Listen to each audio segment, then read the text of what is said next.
India alert, जुर्म के खिलाफ आवाज।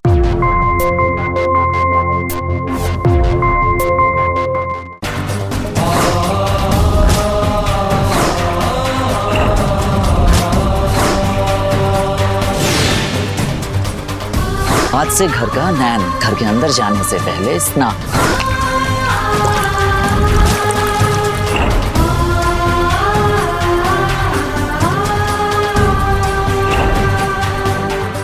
गाड़ी स्टार्ट नहीं हो रही। नीचे जाके प्लीज धक्का दे सकते हैं?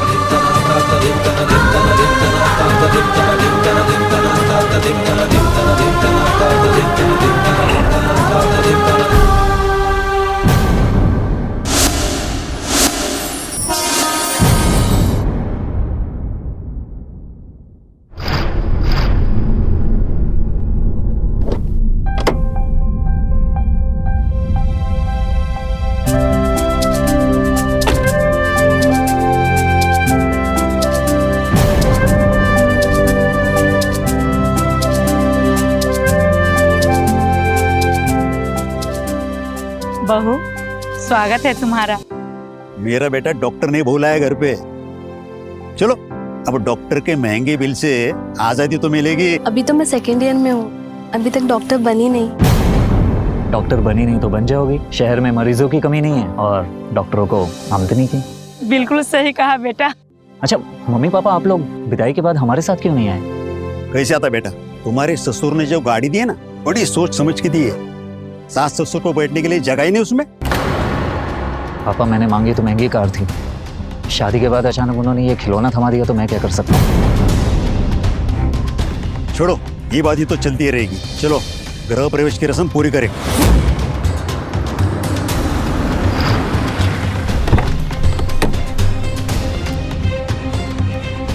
पवन, कॉन्ग्रेचुलेशंस माय डियर। सॉरी यार पवन, तेरी शादी में नहीं आ सका। एक बहुत अर्जेंट मीटिंग में फंस गया था। फिर मैंने सोचा क्यों ना तुझे और भाभी को घर पर आके कॉन्ग्रेचुलेट करूं। थैंक्स है। यार पवन, इतनी खूबसूरत और पढ़ी लिखी भाभी को तू इस गाड़ी में लेकर के आया।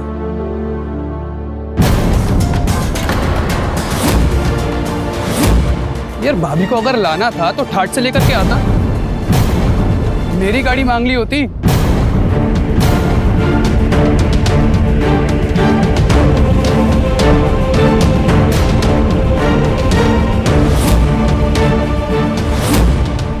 क्या देख रहा है? अब चल भी। देख पवन, तुझे अगर भाभी के साथ किसी रोमांटिक ड्राइव पे जाना हो ना, तो मेरी गाड़ी लेकर के जाना। मेरी इस गाड़ी पर ना सिर्फ ड्राइव हो सकती है, रोमांस नहीं हो सकता।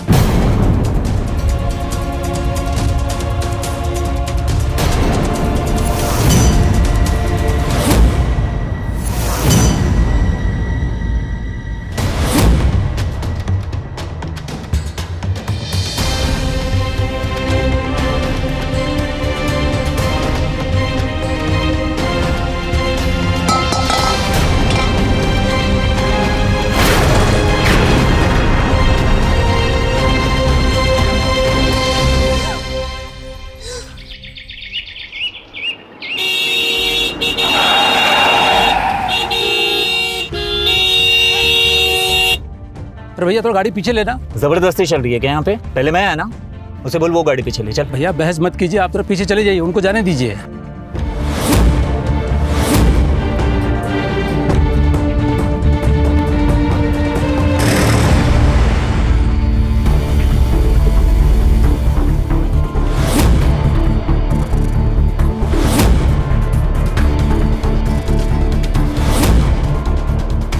जानता नहीं मैं कौन? जानता तो मैं उनको भी नहीं हूँ, बस एक ही नियम जानता हूँ, बड़ी गाड़ी में होते हैं बड़े लोग और बड़े लोग का टाइम होता है कीमती।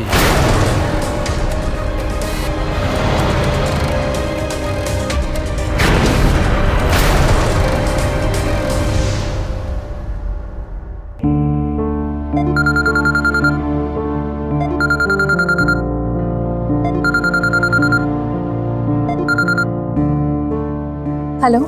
हाँ बेटा, कैसी हो तुम? खुश हो ना?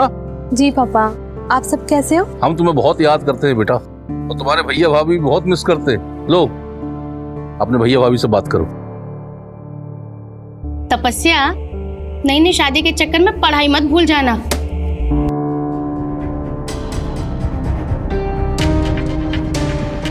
और मैं तो यहाँ सबको बोल चुकी हूँ कि मेरी ननंद जो है ना बहुत जल्दी बहुत बड़ी डॉक्टर बनने वाली है। और तपस्या, वैसे भी बहुत सी लड़कियों ने शादी के बाद भी करियर बनाया है।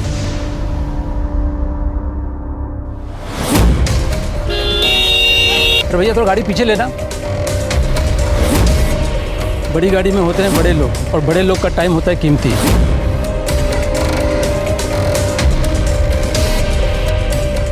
ठीक है भैया, मैं रखती हूँ फ़ोन। बाय भाभी, बाय पापा।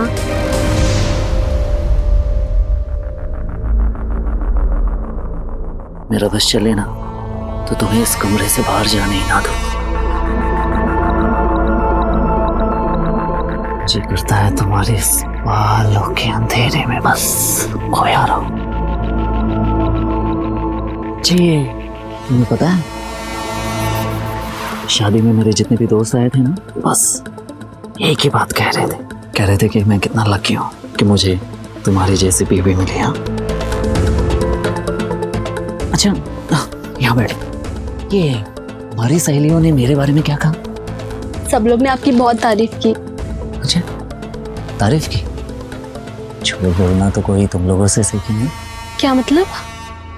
नहीं, वो मैं तो ये कह रहा था कि वो तो मेरा मन रखने के लिए कह देंगे, है ना?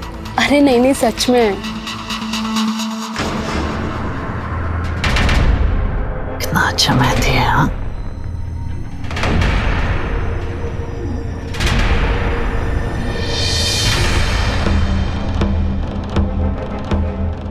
मेहंदी में मेरा नाम कहाँ है? वो क्या नाम, मेरी फ्रेंड ने अपनी पसंद की डिजाइन बनवाई थी इसमें, तो इसलिए आपका नाम तो नहीं लिखा है। मेरा नाम नहीं लिखा? मेरी शादी, मेरे नाम का मेहंदी और मेरा ही नाम नहीं। ये पति का नाम मेहंदी में लिखना बहुत ज्यादा ओल्ड फैशन हो गया है ना। अच्छा तपस्या, ये तुम्हें पता है, ये पुराने ज़माने में जब लोग किसी को गिफ्ट देते थे तो अपना नाम लिख के गिफ्ट देते थे, और तुमने मेरे लिए अपने घर से कार लाई हो, है ना? और कार पे तो तुम्हारा नाम है ही नहीं। हम एक काम करते हैं, हम ना कुछ उल्टा करते हैं।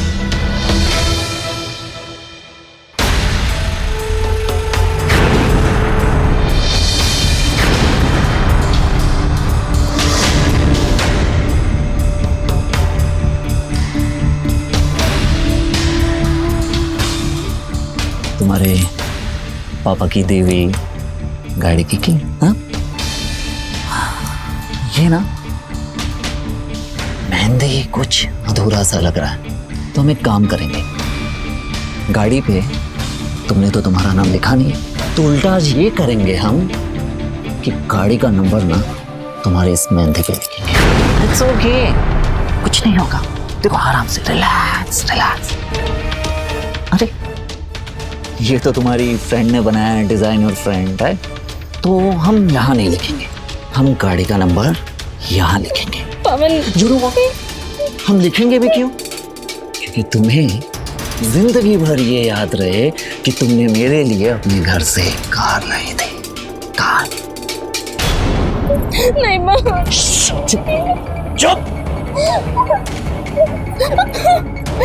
पवन, नहीं प्लीज,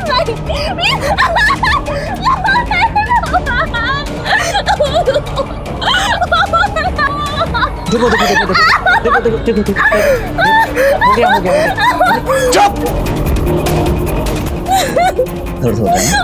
तो तुम डॉक्टर हो के रो रही हो। अच्छा एक काम करो, मेरे पास ना इसका इलाज है। आओ आओ।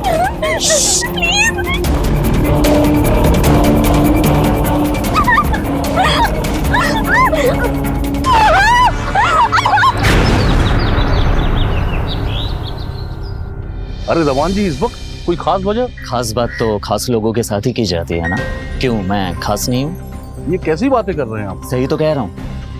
MBA किया हूँ, कॉलेज का टॉपर रह चुका हूँ, अच्छी नौकरी करता हूँ, और हाँ आने वाले कल में अच्छा बिजनेस भी करने वाला हूँ, लेकिन लोग मेरी औकात मेरी गाड़ी देखकर करते हैं। आपकी दी हुई गाड़ी की वजह से समाज में मेरी बेइज्जती हो रही है। कहा था ना आपको कि मुझे बड़ी गाड़ी चाहिए। वो गाड़ी बहुत महंगी थी और इस शादी में हम वैसे ही बहुत खर्च कर चुके। गांव की 11 एकड़ जमीन, आपके कहे अनुसार सोने के 100 सिक्के, बहुत। तो क्या एहसान किया मुझ पे? हाँ, आपको पता भी है मुझ जैसे दूल्हे का क्या ऑफर चल रहा है? मैंने सोचा कि अभी ये गाड़ी दिलवा देते हैं, 2 साल बाद बड़ी गाड़ी दिलवा देंगे। जब औकात नहीं थी तो अपनी बेटी की शादी भी 2 साल बाद की हुई।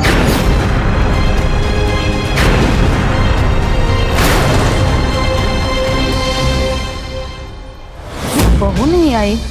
आ जाएगी, थोड़ा धीरज रखो। बहू, मंदिर में किताबों का क्या काम? वो ना मम्मी जी, मैं मंदिर से डायरेक्टली मेडिकल कॉलेज जाऊंगी इसलिए। अरे भाग्यवान, कॉलेज भी तो एक तरह का मंदिर होता है। देख, तुम्हारे ससुर जी के कितने ऊंचे विचार हैं।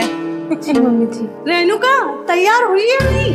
अरे हाँ, तुम्हारा ही इंतजार कर रही थी। नमस्ते आंटी जी। खुश हो बेटा। मम्मी पापा आइए जल्दी। चलिए चलो बहू।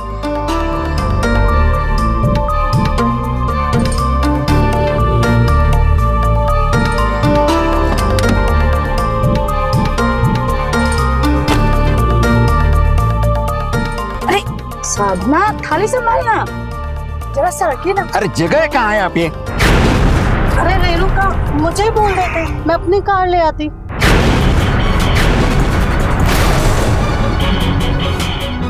अरे आंटी, शहर के इस ट्रैफिक के लिए छोटी गाड़ी बेहतर होती है। और रही बात मंदिर की, वो तो 10 मिनट में आ जाएगी, है ना?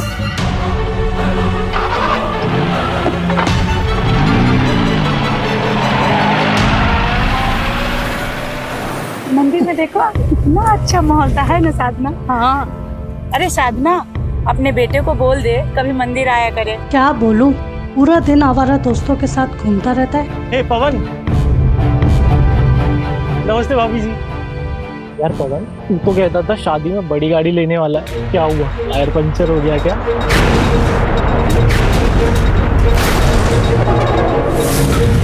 मैं मिलता हूँ, ऑफिस के लिए देर हो गई मुझे। चल।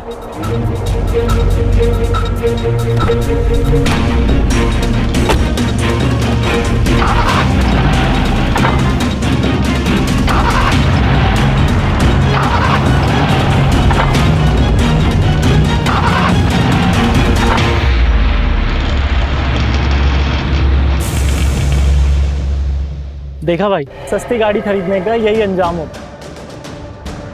आओ भाई, थोड़ा धक्का लगाओ।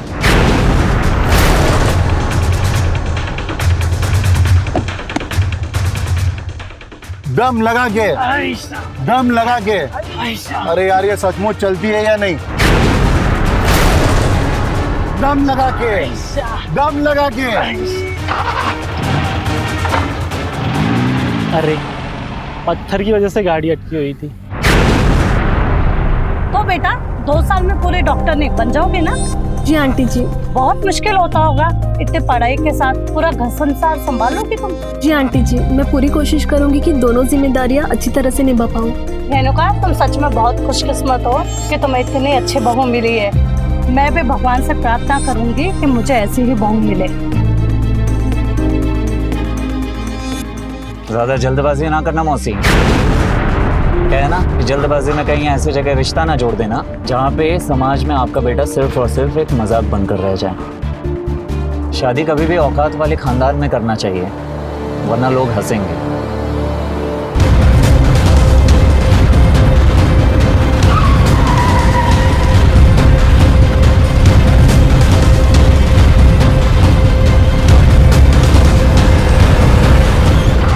इससे गाड़ी बंद पड़ेगी क्या?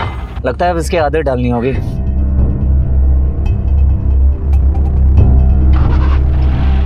क्या हुआ, गाड़ी स्टार्ट नहीं हो रही?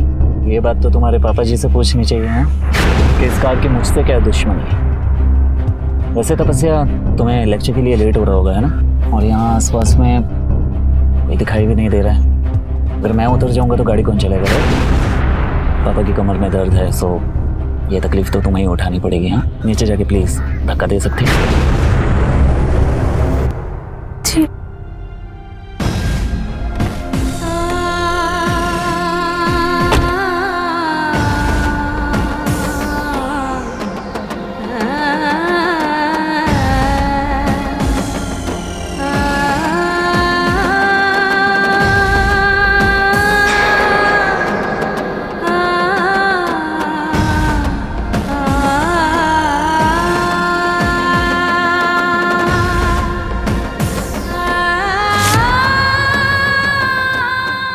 तपस्या थोड़ी जोर से, बस गाड़ी शुरू हो जाएगी।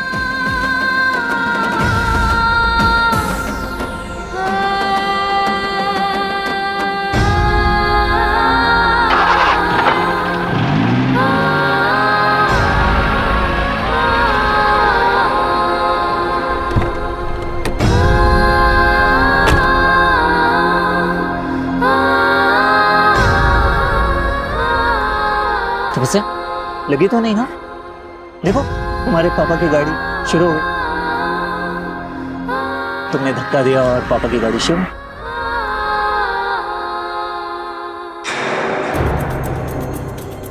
अच्छा तपस्या, मुझे ये समझ नहीं आ रहा तुम ये सब क्यों सहन कर रही हो।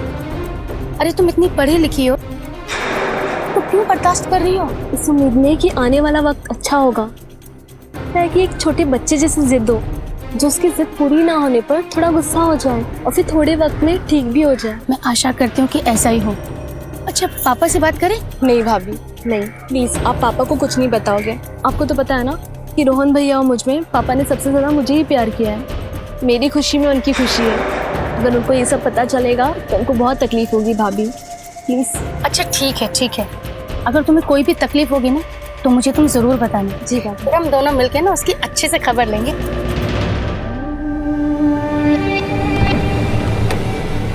मुझे तो यकीन नहीं हो रहा कि कोई कार के लिए इतना सब कुछ कर सकता है।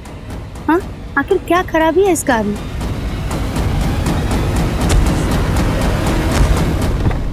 संभाल कर, लगी तो नहीं ना? I'm so sorry, वो एक्चुअली मैं गाड़ी पीछे ले रहा था, मुझे दिखाई नहीं दिया। क्या है ना कि इस कार में ना तो बैक कैमरा है और ना ही back parking sensor, so I'm really sorry। लगी तो नहीं ना? नहीं पवन, ठीक हूँ मैं। आप कहें तो मैं आपको घर छोड़ दूं? अरे नहीं पवन। श्योर? हाँ मैं चली जाऊंगी। ओके, आते रहिएगा। हाँ मैं चलती। ठीक है।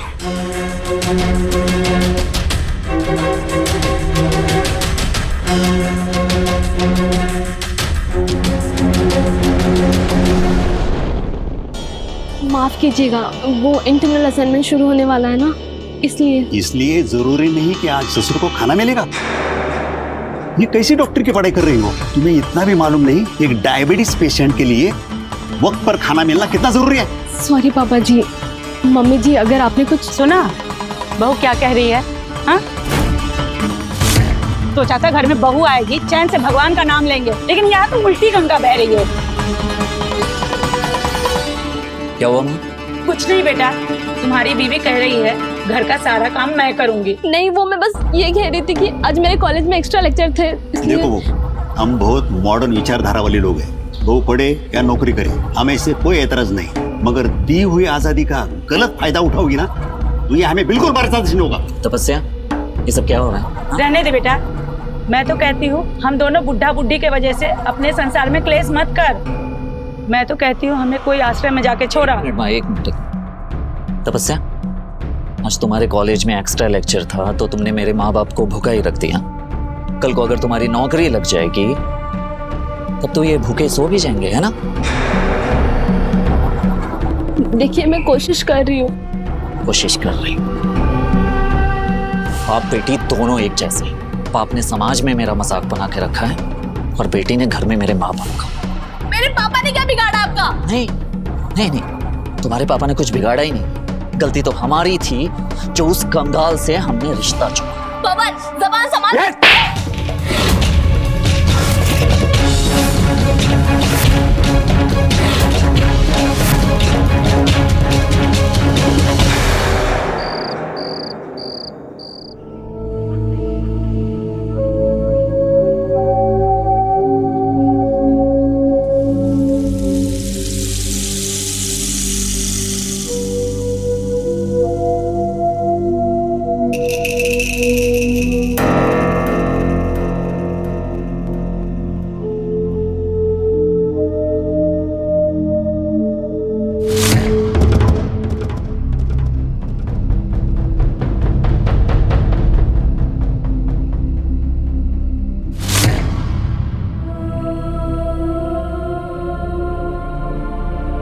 लगता है पढ़ते पढ़ते आंख लग गई होगी। हाँ, बहुत देर हो गई, सुबह 7 बजे के एग्जाम है।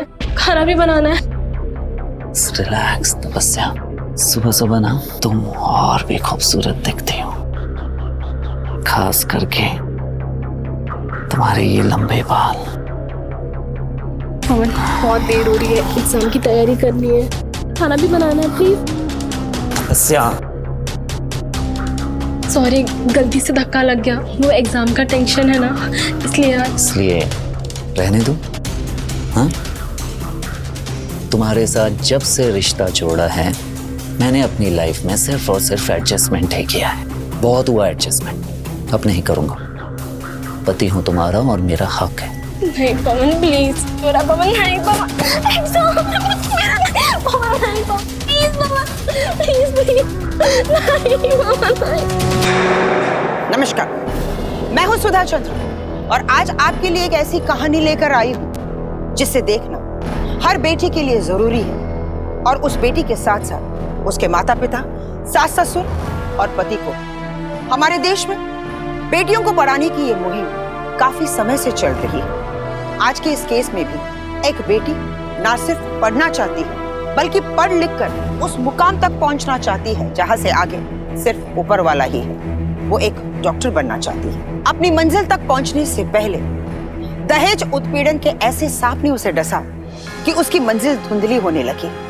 क्या एक डॉक्टर बहू होने का फर्ज निभा पाएगी? क्या एक बहू डॉक्टर होने का अपना कर्तव्य पूरा कर पाएगी?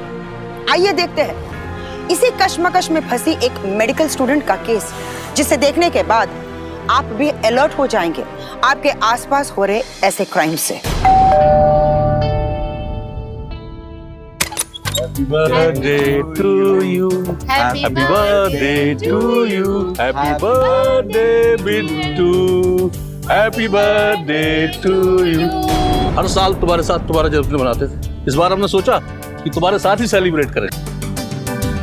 अच्छा पवन भाई, हमें पता है आपका जरूर कोई ना कोई कपल प्लान होगा, लेकिन बस 15 मिनट क्या हम अपनी लाडली के साथ उसका बर्थडे सेलिब्रेट कर सकते हैं? आज तपस्या का बर्थडे है। अरे इनकी तो आदत है मजाक करने की। पहले कुछ बताएंगे नहीं, फिर अचानक से सरप्राइज दे देंगे। आप लोग बैठिए ना।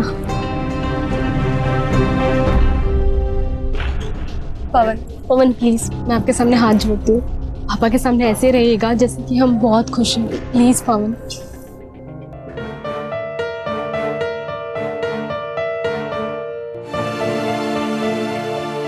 पापा, आज मैं आपके लिए आपकी फेवरेट कॉफी बना कर लाती हूँ। भैया भाभी, आप दोनों के लिए ब्लैक टी। बेटा, आज हम कुछ लेने नहीं आए बल्कि तुम्हें कुछ देने आए। आज तुम्हारा 24वां हैप्पी बर्थडे है ना, तो 24 गिफ्ट नहीं ला सके, लेकिन एक ऐसा गिफ्ट लाए हैं शानदार कि दुनिया देखती रह जाएगी। बहू, गिफ्ट दो। जी पापा।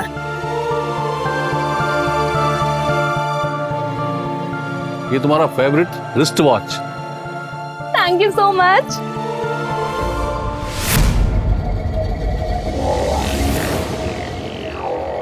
अरे बस करो। ये बाप बेटी का ड्रामा खेलना बंद करो। ये क्या कह रहे हो दमान? क्या कह रहा हूँ? जब बेटी को गिफ्ट करनी थी तो ऐसी गिफ्ट खरीदी कि पूरी दुनिया देखे, और जब दामाद को देनी थी तो ऐसी गिफ्ट दी कि पूरी दुनिया थूके। तुम सब के सब ना झूठे हो बस। पवन, मेहरबानी करके पापा की बेइज्जती मत कीजिए। पता भी है तुम्हें बेइज्जती होती क्या है? हाँ?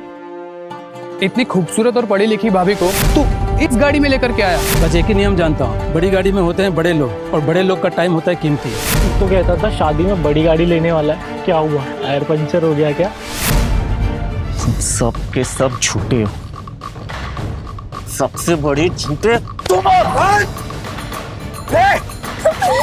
भैया छोड़ो से। ओ, संभालो से। रोहन, चलो यहाँ से।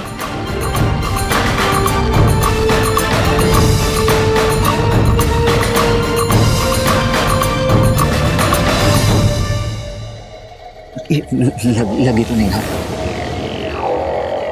आई।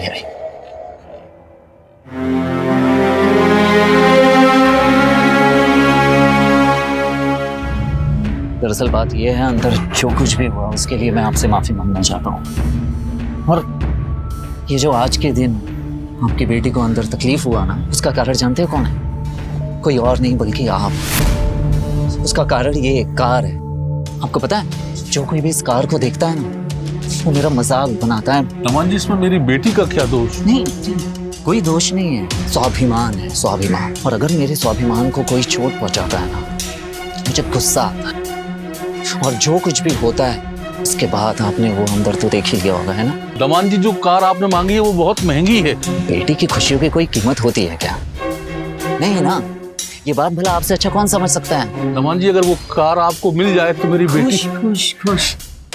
मैं खुश, मेरा पूरा परिवार खुश, जिस परिवार का हिस्सा आपकी बेटी है ना? चलता हूं।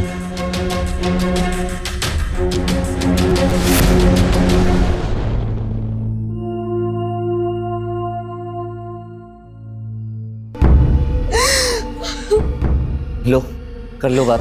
पापा बिना केक काटे चले गए। आ जाओ, आज हम तुम्हारे बर्थडे। तुम अभी भी क्यों रो रही हो? अरे तुम्हारे पापा मेरे बीच में सब हो गया है, ठीक? हमारे बीच में सुलह हो गई है, ओके? अब हम तपस्या का बर्थडे सेलिब्रेशन करेंगे।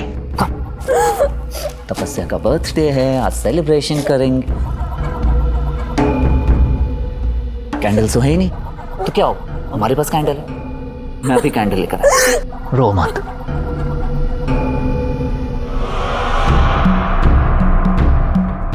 कैंडल्स आ गए। हाँ, हैप्पी बर्थडे टू यू। पकड़ो, बर्थडे है, सेलिब्रेशन करेंगे। कैंडल को happy birthday to you, happy birthday to you. चलो अब इसे फूको और हम केक। अरे केक कैसे कट करेंगे? हमारे पास तो चाकू ही नहीं। कोई नहीं, मैं चाकू लेकर आता हूँ। हाँ, ये तो ना ऐसे एक साथ पकड़ कर रखना, एक साथ।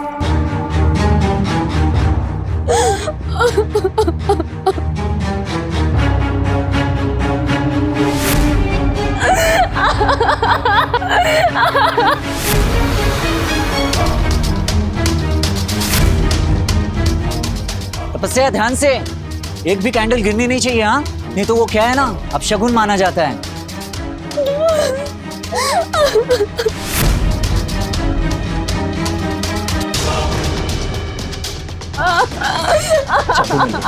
चलो अब फूको, फिर केक कट करें। फूको, कम ऑन, चलो।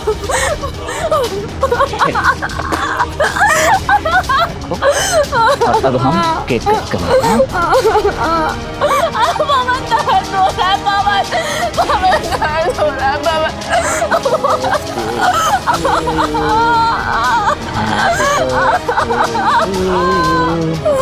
चल, ये केक मुझे खिला। चल, come on, come on, come on,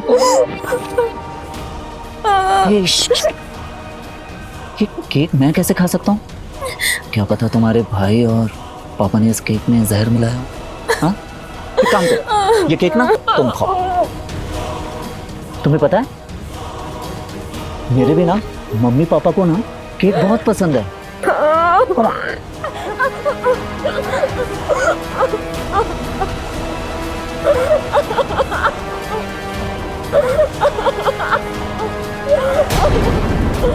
पापा, पापा, क्या ये सब आप घर गिरवी रख के पवन की कार के लिए 30 लाख का लोन ले रहे हो? बेटा, मैं जो कुछ कर रहा हूँ अपनी बेटी की खुशी के लिए कर रहा हूँ। और क्या गारंटी है कि कार देने के बाद भी वो तपस्या को खुश रखेगा? पापा, रोहन सही कह रहे हैं। पवन ऐसे नहीं मानेगा। मैं अब भी पुलिस स्टेशन जाकर उसके खिलाफ कंप्लेंट लिखवाता हूँ। जरूरत पड़ी तो तपस्या को भी घर ले आऊंगा। खबरदार! अगर तुमने ऐसा कुछ किया तो अपनी बहन का घर उजाड़ना चाहते हो?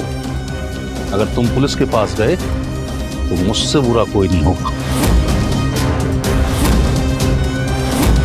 देश भर में लॉकडाउन लगाने की घोषणा कर दी गई है। मम्मी पापा, आप लोगों को खास करके अपना ध्यान देना है, घर से बाहर नहीं निकलना है, ठीक है? और हम में से कोई भी घर के बाहर कदम नहीं रखेगा जब तक सही सही नहीं पता चलता इस इन्फेक्शन के बारे में। मुझे तो बहुत डर लग रहा है बेटा। हॉस्पिटल से डॉक्टर निर्मला मैम का फ़ोन था। सारे मेडिकल स्टूडेंट्स को ड्यूटी ज्वाइन करने की दरखास्त की है। मुझे जाना होगा। तो पागल हो गई? सुना नहीं तुमने कि ये इन्फेक्शन कितना खतरनाक है? तुम्हारी वजह से हम सबकी जान खतरे में आ सकती है। लेकिन लोगों को हमारी ज़रूरत है। सब बकवास बंद करो और घर में रहो, ठीक है? हेलो, मैं तपस्या का पति बोल रहा हूँ और मैं उसे घर से बाहर नहीं जाने दे सकता। देखिए, इस वक्त देश में वैसे ही डॉक्टर्स की बहुत कमी है। तपस्या जैसे होनहार स्टूडेंट्स की हॉस्पिटल को जरूरत है एंड मैनेजमेंट वॉरियर डॉक्टर्स को गोल्ड मेडल एंड 5,000 रुपए प्रतिदिन भी देगा। वैसे ये डॉक्टर निर्मला की बात भी सही है। अगर हम देश के काम अब नहीं आएंगे तो कब आएंगे? वैसे एक काम करो, तुम जाओ देश की और समाज की खूब सेवा करो और साथ में अपना भी ध्यान देना।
अरे अरे अरे अरे मेरी वॉरियर बीवी, रिलैक्स। भूल गई ये वायरस मेरे और मेरे घर वालों के लिए कितना खतरनाक है। आज से घर का नया नियम, घर के अंदर जाने से पहले स्नान, फिर घर के अंदर। ये क्या कह रहे हो आप? क्या कह रहे हो? अरे सच तो कह रहा हूँ।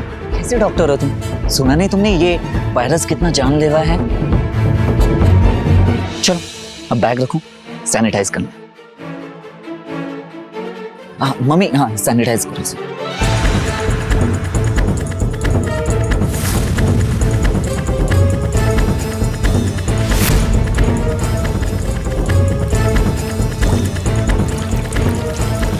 करेंगे स्नान। हाँ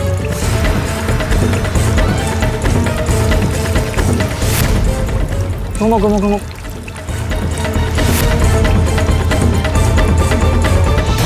हो गया हो गया हो गया, रिलैक्स रिलैक्स। सोचा था तुम्हारे रहने का इंतजाम घर के बाहर कर दूं, तुम्हारे पापा की गाड़ी में, लेकिन तुम्हारे पापा की गाड़ी में जगह बहुत छोटी सी है। तुम्हारे पापा की तरह मेरा दिल नहीं है, इसलिए मैंने तुम्हारा इंतजाम अपने घर के पीछे वाले कमरे में कर दिया। हाँ अरे स्नान तो हो गया, अभी सैनिटाइज करना है। मम्मी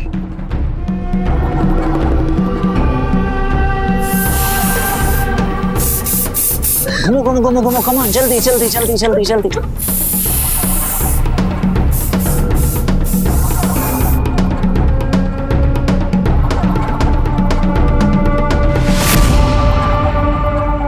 जिसका पूरी दुनिया सम्मान कर रही थी, जिसे सर आंखों पर बिठाना चाहिए था, उसी के घर में उसका ये हाल। क्रूरता के इस रेस में पवन ने दानवों को भी पीछे छोड़ दिया था। जब क्रूरता के ऐसे केसेस हम देखते हैं तो हमारे जहन में बस एक ही सवाल उठता है, क्यों? जहां एक तरफ तपस्या अपने तन मन से डॉक्टर होने का फर्ज निभा रही थी, वहीं दूसरी तरफ धंसती जा रही थी दहेज उत्पीड़न की जहरीली दलदल में। जो लोक हित में कुर्बान होने के लिए तैयार थी, क्या वो अपनी हित की रक्षा कर पाएगी? इस जाबाज कोरोना वॉरियर के साथ आगे क्या होता है, आइए देखते हैं।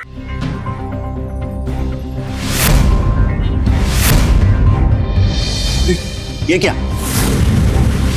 वो घर के काम में बिल्कुल ध्यान है तुम्हारा। ससुराल आई थी तब सर पे पल्लू लिए बिना रसोई में घुसने नहीं दिया जाता था। अब देखो बहू को हद से ज्यादा आजादी देने का नतीजा। माफ करना मम्मी जी, वो हॉस्पिटल में एक इमरजेंसी है तो जल्दी में। अरे मम्मी, मेरी तपस्या कोई आम बहू थोड़ी ना है, कोरोना वॉरियर है, समाज सेवा करती है, ये थोड़ा एडजस्टमेंट करना पड़ेगा। और रही बात खाने में बाल आने की, तो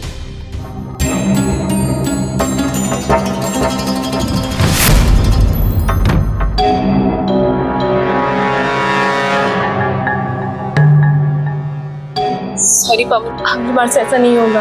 अगली बार सॉरी पवन, ऐसा कुछ होगा ही नहीं।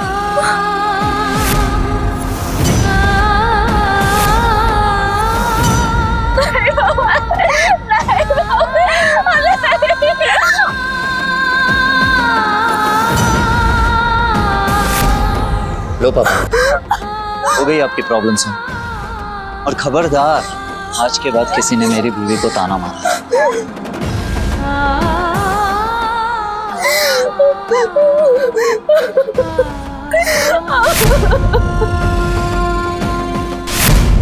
ये तपस्या आपने बुलाया मैडम? काय झालं तपस्या? बहुत दिनों से देख रही हूँ, तुम दिन ब दिन बड़ी कमजोर पड़ती जा रही हो। चेहरा बघ किती पडला है तुझा। हाँ मैम, बस वो। तपस्या, मैं भी एक औरत हूँ और शादी होने के बाद जिम्मेदारियां दोगुनी हो जाती है, मुझे भी पता है। बट लोगों की सेवा करने के लिए अपनी सेहत का भी तो ख्याल रखना ही होगा ना। जी मैम। हालात सुधर रहे हैं और पेशेंट्स की तादाद भी कम हो गई है। हमारे एफर्ट्स के लिए गवर्नमेंट भी सम्मान दे रही है और मैनेजमेंट में जिन लोगों ने कोरोना ड्यूटी की है उनके लिए वेतन भी दिया है।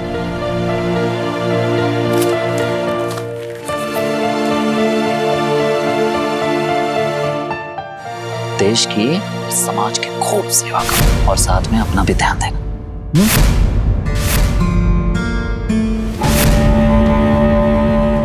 मैम, मैं ये चाहती हूँ कि ये पैसे मैं कोरोना रिलीफ फंड में डोनेट करूँ ताकि इससे गरीबों की मदद हो। हाँ तपस्या, तुम ना सिर्फ एक डॉक्टर होने का फर्ज निभा रही हो बल्कि डॉक्टर धर्म का पालन भी कर रही हो। Proud of you dear. Thank you ma'am.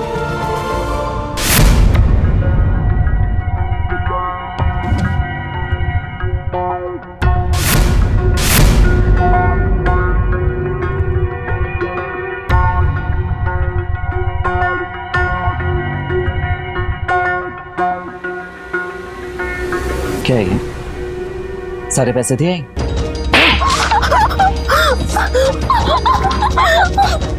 आप बेटी ने मेरी पूरी जिंदगी नरक बना के रख दिया।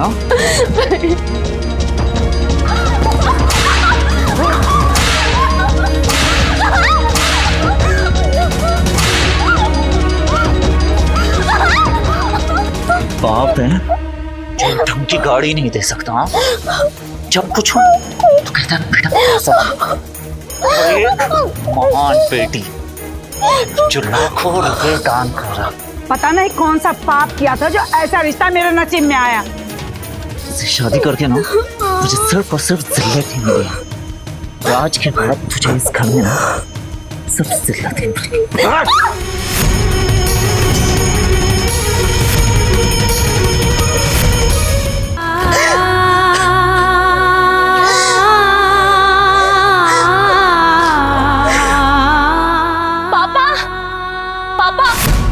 मुझे मेडिकल कॉलेज में एडमिशन मिल गया।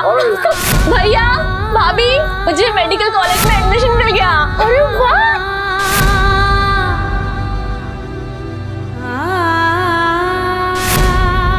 तपस्या,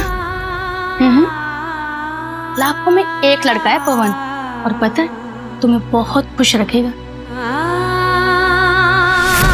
सबके सब झूठे, सबसे बड़े झूठे तुम।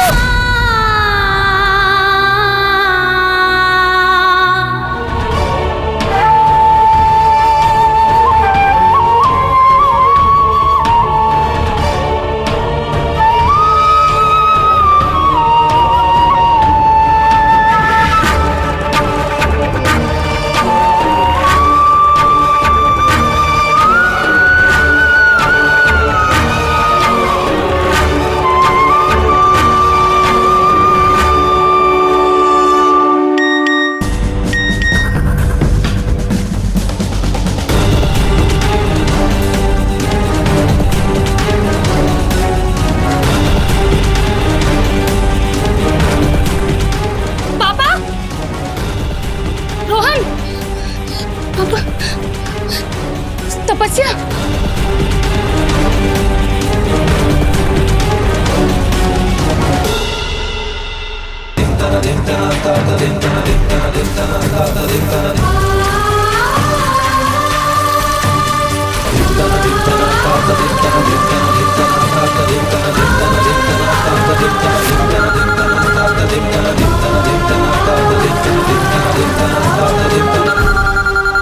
बिट्टू फोन उठा बेटा।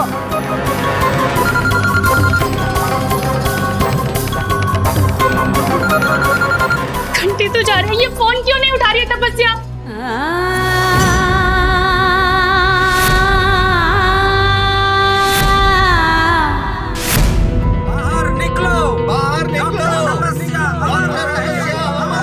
साहब मेरी बेटी आत्महत्या नहीं कर सकती। मैं प्लान करके मारा है मेरी बहन को। इन्होंने दहेज के नाम पे हमें लूट लिया और फिर भी इनका पेट नहीं भरा। मेरी ननद को इतना सताया मेरी ननद को। सर पोस्टमार्टम की रिपोर्ट आ चुकी है सर। इस रिपोर्ट के आधार पर पता लगाना बहुत मुश्किल है कि हत्या है या आत्महत्या है। जाओ बाहर की भीड़ को शांत करो। Okay sir.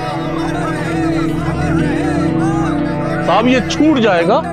नहीं, अब तो ये यही दुआ करेगा कि इसे लंबी सजा मिले, क्योंकि अगर इसे समाज के हवाले कर दिया गया तो उसका अंजाम क्या होगा ये भी जानता है।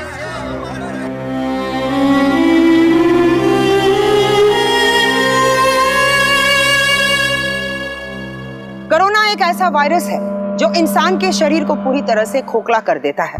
वैसे ही दहेज उत्पीड़न भी एक ऐसा वायरस है जो हमारी सभ्यता को पूरी तरह से खोखला कर रहा है। कोरोना वायरस के लक्षण को नजरअंदाज करना मतलब जिंदगी के लिए जानलेवा साबित होता है। वैसे ही दहेज उत्पीड़न को नजरअंदाज करना इंसानियत को शर्मसार करता है। और अक्सर ऐसे केसेस में लड़कियां कुछ नहीं बोलती, और अगर बोलती भी है तो उनके घर वाले नहीं सुनते। नतीजा बेहद दर्दनाक। एक कोरोना वॉरियर अपनी जान की आहुति देने के लिए हमेशा तैयार रहता है, मगर इस तरह ऐसी घिनौनी रीति रिवाजों को जिंदा रखने के लिए कब तक तपस्या जैसी बेटियों की आहुति हम देते रहेंगे? एक डॉक्टर हमारा इलाज करके हमारा दर्द मिटाता है, और हम है कि उनका दर्द समझ ही नहीं पाते। पिछले 2 सालों से डॉक्टर्स ने हमारे लिए जो कुछ भी किया वो इंसानियत हमेशा याद रखेगी। और दंगल की ऑडियंस की तरफ से उन डॉक्टर्स की कुर्बानियों को हम सैल्यूट करते हैं। इसी के साथ मैं सुधा चंद्रन आपसे विदा लेती हूँ, इस वादे के साथ कि एक और सच्ची घटना के साथ हम फिर मिलेंगे। तब तक स्टे सेफ, स्टे अलर्ट और देखते रहिए क्राइम अलर्ट, जुर्म के खिलाफ आवाज।